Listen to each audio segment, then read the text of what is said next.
Hey guys, so today we're here to talk about the beauty community. I wanted to discuss the beauty community because I think it's become pretty clear to everyone inside, outside, or around the community that beauty YouTube has kind of fallen off, and there are lots of different perspectives on this. So I wanted to talk about why I think it's fallen off, like has it actually fallen off, and the kind of reasons that I think led up to the death of beauty YouTube, because I hate to break it to you, but I think she's kaput. So before I get into this video, subscribe to my channel. I upload twice a week. I do commentary videos here. I started off doing beauty videos because I love makeup, but I transitioned into commentary and I kind of enjoy it a lot more. Hello if you're here from my recent creep show video that completely blew up. I got like, I think 30,000 views on that video, which for my channel is blowing up completely fucking wild. So if you subscribed to that, thank you very much. Love you. If you subscribe just for my cat, I totally get it. Also, if you have any suggestions on videos you want to see made, leave them in the comments down below.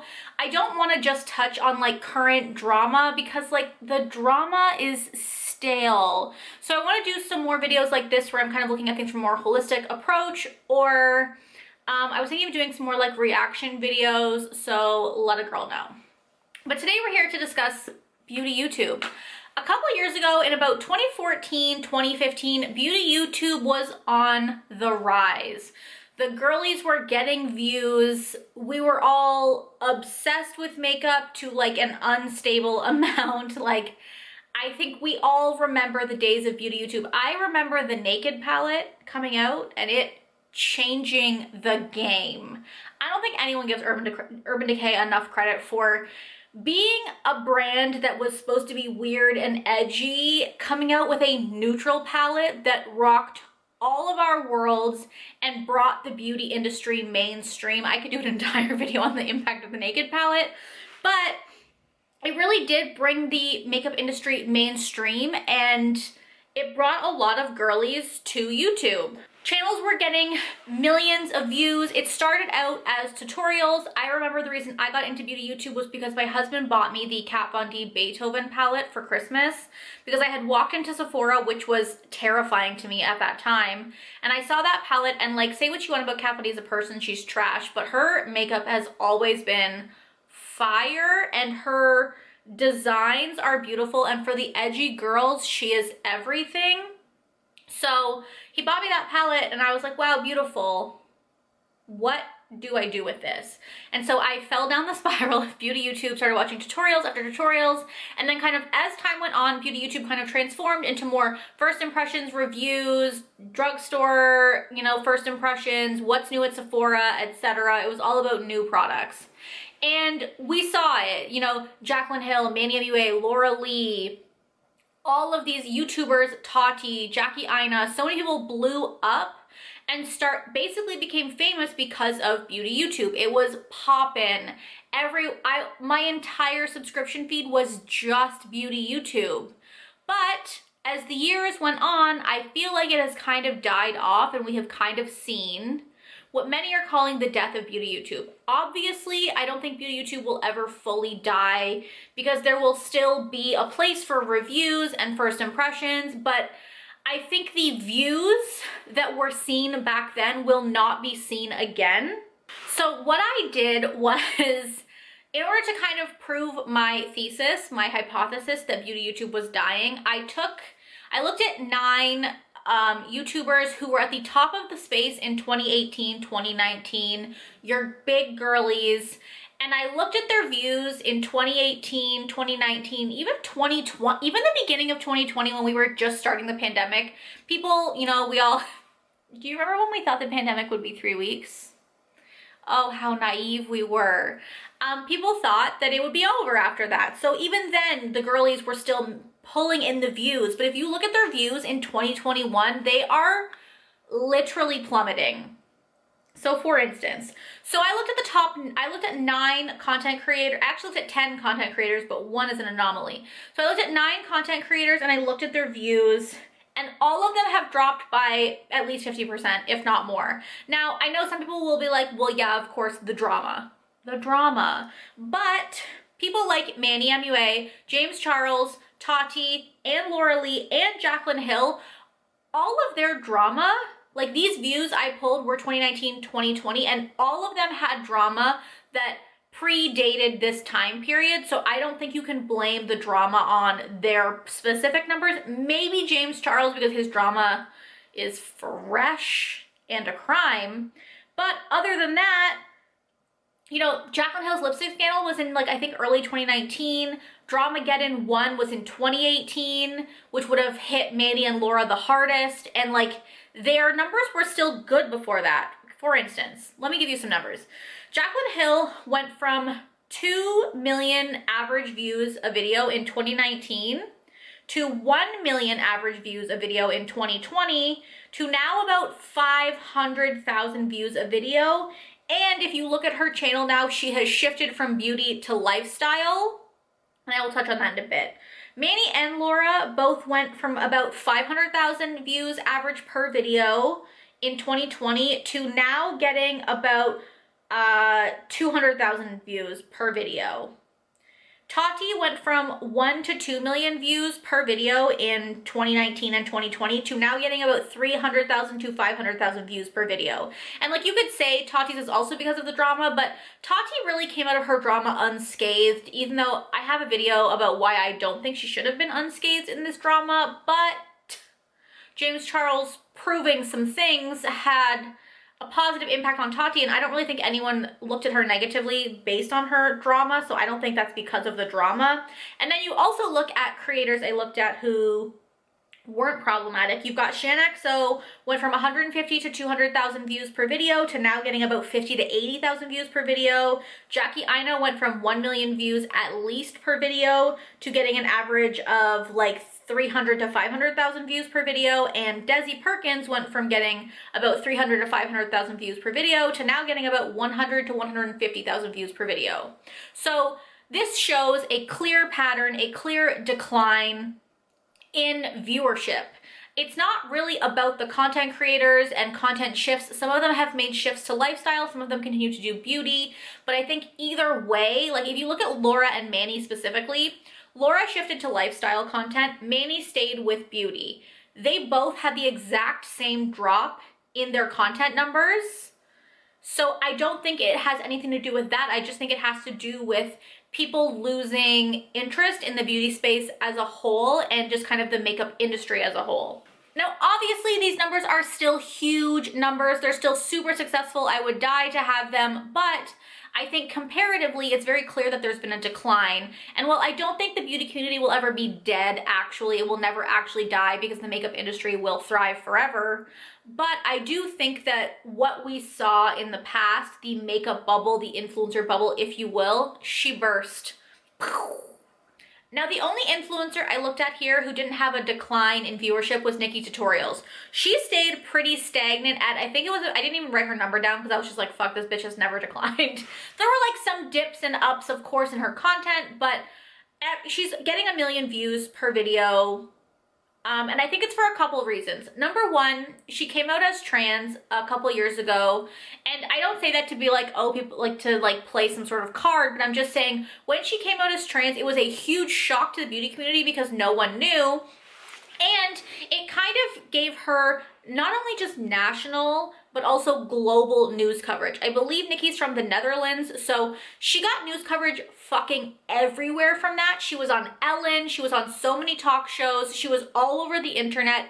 So even like while there was a decline happening, this awful thing happened to Nikki, because if you remember the story, she was like blackmailed and she was forced to come out even though she wasn't comfortable with it at the time. But it did kind of catapult her up into superstardom. Like she was at the Met Gala this past year, and because of that, she's been able to do collabs with huge mainstream celebrities like Adele, Meg Thee Stallion, Iggy Azalea, Little Mix, like so many celebrities that will bring views to her channel that it is helping to maintain her. She basically got all the celebrities that would have normally collabed with James Charles, but now that he's a criminal, allegedly, people are picking Nikkie instead. So I think Nikkie has kind of obviously benefited from that, and she has kind of been able to maintain, but I don't think Nikkie is the rule. I think Nikkie is the exception to the rule. So let's talk about what caused the downfall. I think there are 4 things that started the ball rolling and kind of continued to snowball together to create the downfall of the beauty community. And then there's one final nail in the coffin that I think really cemented it over the edge. So the first thing is obviously the drama. I mean, listen, we're all here for the drama. Hi. I like have lived for drama channels many times in my life. I don't watch them all that much anymore. I much prefer more of like a commentary, but beauty drama blew up. The drama channels came out and they started airing the dirty laundry, and we were all enthralled in it.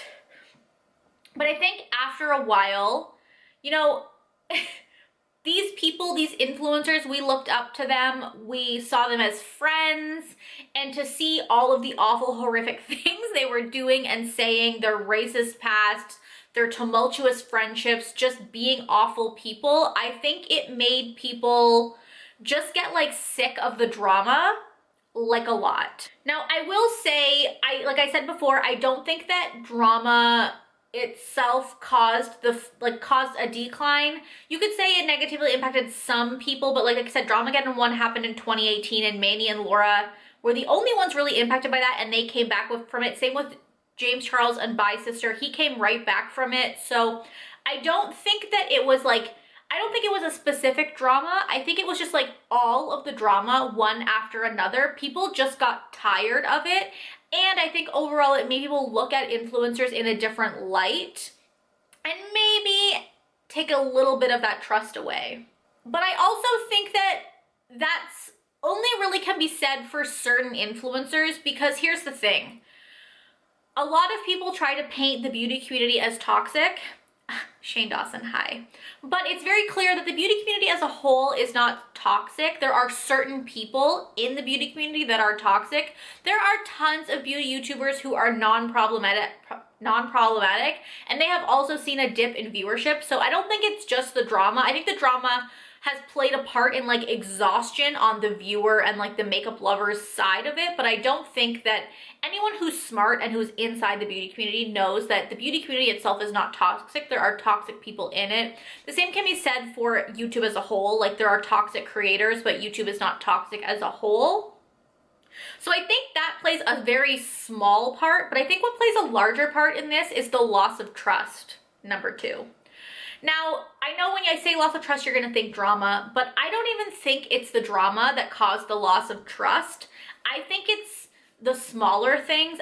I think it's things like affiliate codes, brand trips, and PR, loads and loads of PR is what started to erode the trust of the consumer. Here for the Tea, her channel was amazing. If you don't know, Sam Here for the Tea did pass away I think a month ago. And she was the OG drama channel. She coined the term Dramageddon, and she also was the person who lifted the veil and showed us all what affiliate codes were and how many YouTubers were not disclosing affiliate codes. There were tons of them that were hawking Morphe and not disclosing affiliate codes, and I think that played a huge part in eroding the trust of the consumer. And also, there were lots of YouTubers who were taking paid sponsorships but not disclosing those sponsorships to their viewers in videos, and it was very easy to see if you followed tons of different beauty YouTubers and they were all reviewing the same products and they all had to hit the exact same talking points. It was very clear to see. I just think that as a whole, consumers became more knowledgeable about the marketing industry in the beauty space, and that hurt YouTubers who had been abusing that space.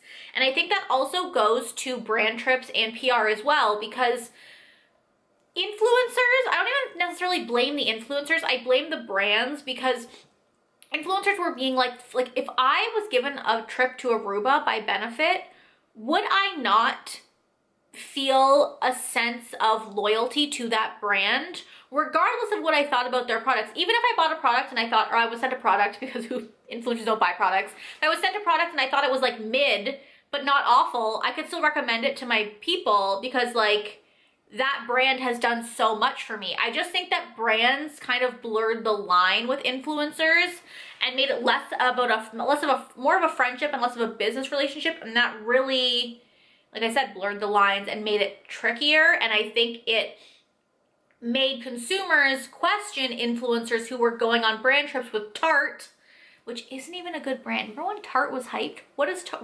I don't think I own a single Tarte product I use like all the time. But like they were going on these brand trips and pushing these products. And again, even if they weren't reviewing the products, they were showing you all this great stuff Tarte had sent them, and it was pushing them on their consumer or on their audience. And then there was the PR.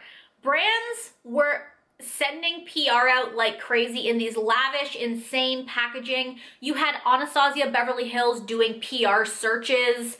And so all of this stuff was, again, incentivizing YouTubers to be nice to the brands. Nobody who wanted to get on the Anastasia PR list, which was like a fucking sacred list at the time, was ever going to talk badly about Anastasia. No one who wanted to stay on the PR list was going to talk badly. Kylie Cosmetics was notorious for taking people off PR lists for giving a negative review. Like, brands were literally taking people off PR lists if they gave a negative review of their product. So again, that's on the brand side, but as a YouTuber, people were worried about what to say because if you didn't get a review up, like, because the market was so saturated, if you didn't get a review up ASAP, you're not getting views on your video. Like, you had to get the palette before it launched, try it out, review it, and have your review up like on launch day to get views. And so it was creating like this fight for time and space, and people were desperate to stay on PR lists because everything was so like now at the time. And so again, I think this is on the brand side and on the influencer side, but it did start to like erode the trust of influencers because people started to be wary of influencers who were always posting positive things about products and never discussing the negative, and I think it just kind of eroded the trust of the consumer. Then we have repetitive content. Now, I don't think that this had too much to do with it, but I think it, again, led to the exhaustion from the consumer because how many reviews of an ABH palette do I need to see? Maybe 2? But like every single girly you followed was uploading an ABH review. Even like back in the tutorial days, like YouTubers always now complain about how no one wants to see tutorials anymore, but it's because once you watch 3 smoky eye tutorials, like you can do a smoky eye. Like eyeshadow is not that intricate unless you're doing like literal artistry on your eyes, which like the general consumer is not doing. I have no desire to like draw little butterflies or like a fucking Van Gogh painting on my eyeball. It's just like not, I can barely do an eyeliner, okay? Like I'm not trying to do that in my spare time. So once you've seen a couple of them, like you don't need to see it again. And everyone was just doing first impressions and reviews and hauls and first impressions and reviews and hauls and what's new at the drugstore. And it was just like everyone was reviewing the same products because the PR companies were pushing the products out to every single influencer. So everyone was getting the same stuff. Everyone was talking about the same stuff, and people were just like getting bored. And then my last thing that I think really sealed it, well, my second to last thing, number 4 is overconsumption. Holy fuck, we were really buying so much makeup. Do you remember like beauty room videos? Do you remember like beauty room tours? And like it was glorified to have a beauty space. You know, I have an Alex drawer sitting over there and an IKEA Malm table. You know I do. You know I also have a little Muji drawer on top of my IKEA Malm. And if you're a makeup girly, you know all those words I just said and you saw them in your eyes, in your head. Because that's what it was. We were all pushed to overconsume. Makeup was seen as a collection and you had to have all the new stuff and you had to have every single makeup item. And it was like, if you don't get this eyeshadow palette, your life will end. Then what started happening was that we realized how much money we were spending on makeup. Also, this collection we were told to collect, things started expiring. And I know that if you're watching this video, you have bought at least one product that was recommended to you from YouTube or from an influencer that you used one time and never touched again. And I'm gonna be real with you, you probably have more than one because I know I did. And then you had to start, when you started like decluttering your makeup, you started to realize how much waste you were causing, and not just waste for the environment, but think about how much money you spent on, like people were buying like $40 eyeshadow palettes and then never touching them. And the brands were pushing out products like they were drug dealers. Holy Colourpop. We need to talk about Colourpop. Colourpop was putting out a new collection literally every week. Sometimes there were multiple collections launching in the same week. There was so much makeup. Anastasia was pumping out palettes like nobody's business. Remember that time when the Anastasia, like their ABHX Norvina brand launched, and they launched like 16 palettes that year, and everyone was just like, what's happening and why do I need them? There was just so much overconsumption, and there's only so much makeup you can buy before you feel like an insane person, and I think we all reached that limit. We all ran out of space or realized that there was just so much eyeshadow and foundation and concealer and bronzer. Like, you only have one face. How much makeup can you put on it? Not all of it, I'll tell you that. So once again, people were exhausted, burnt out. We were sick of keeping up with all the new products being launched.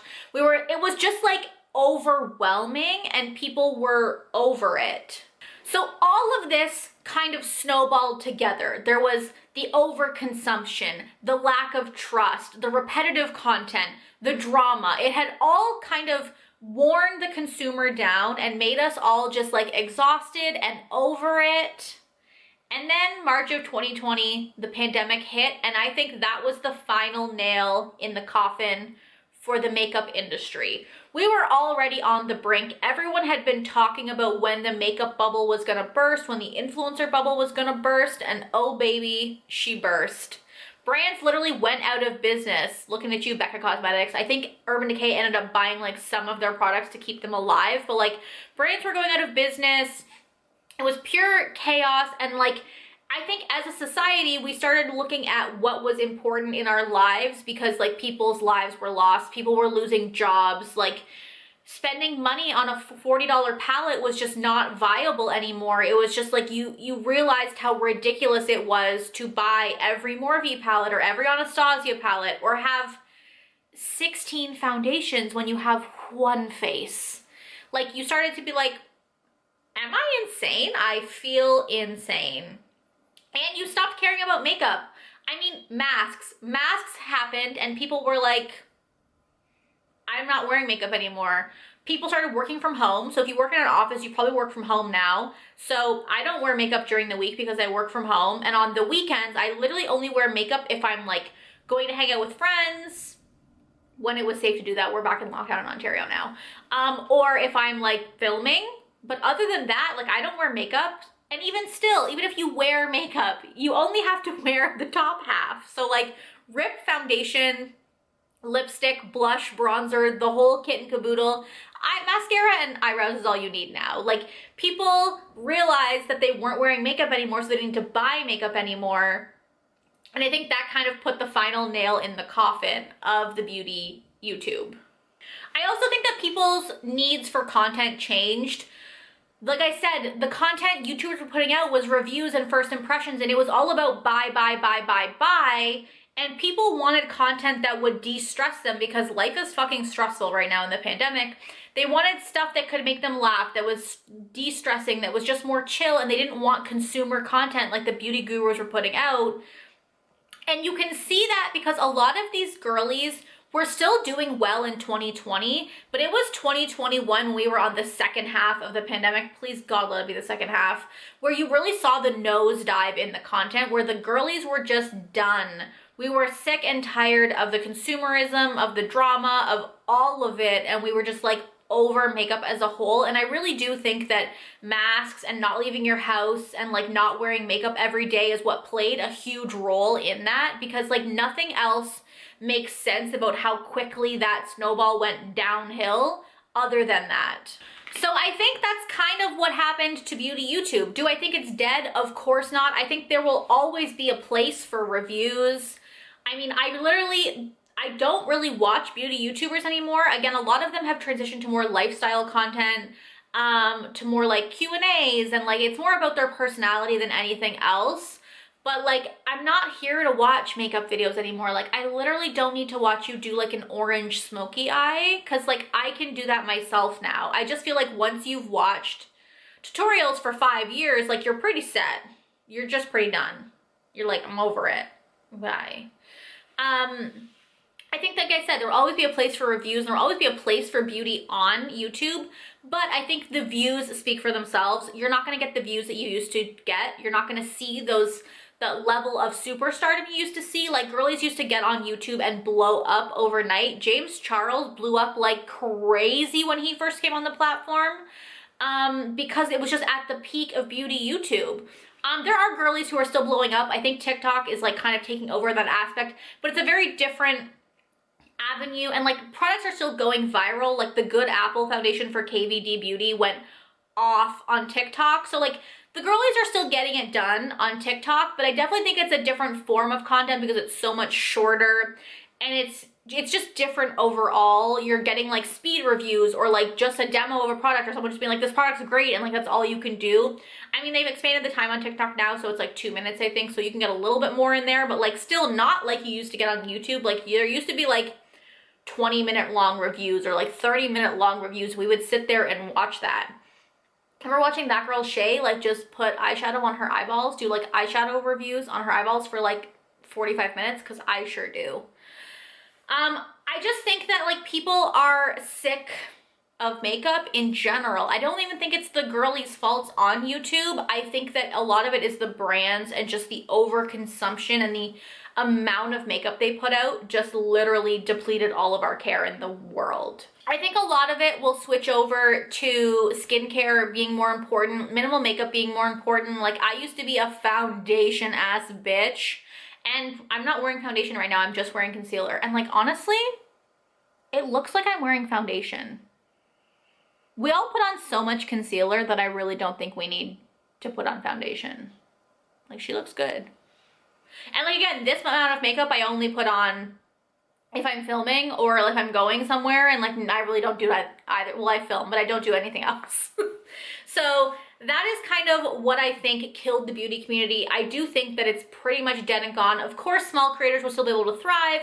People will still be fine on the platform, but I just don't think we'll see the numbers we saw before. Again, I don't think it's dead. I just think it's different, and it's definitely very changed, and I don't know if we'll see a resurgence or not. I could see maybe like post-pandemic, if we actually ever get out of this pandemic, if people will ever actually get vaccinated, maybe there being like a resurgence in the beauty space because, you know, people can actually wear makeup like outside on their faces again. However, I think that there needs to be some kind of like uniqueness or originality in the beauty community, because like the girlies were all doing the same thing. Like, if I have to see another review or a what's new at the drugstore or a first impressions or a favorites, like it was just everyone was doing the same shit. I mean, honestly though, I live for the days of favorites. But it was a lot of the same, so I just feel like the girlies are going to spice it up. I think new girlies will come in and kind of get their due when their resurgence does happen. I just don't know how much longer it's going to happen for, and I kind of do think that like natural no makeup will continue to kind of be the trend for a while, because like it's just the vibe, and honestly I'm here for it. So thank you guys so much for watching. I would love to know down below what you guys think. Do you still watch beauty content? Were you a beauty content consumer? Like me, I was heavily in there, and I like literally don't watch beauty content anymore. So I would love to know what you guys watch, what you guys consume, if you think that there will be a resurgence maybe post-pandemic, or if you think that there's something else that kind of added to the downfall that I missed. I would love to hear it in the comments down below. Thank you guys so much for watching, and I will talk to you guys next time. Bye!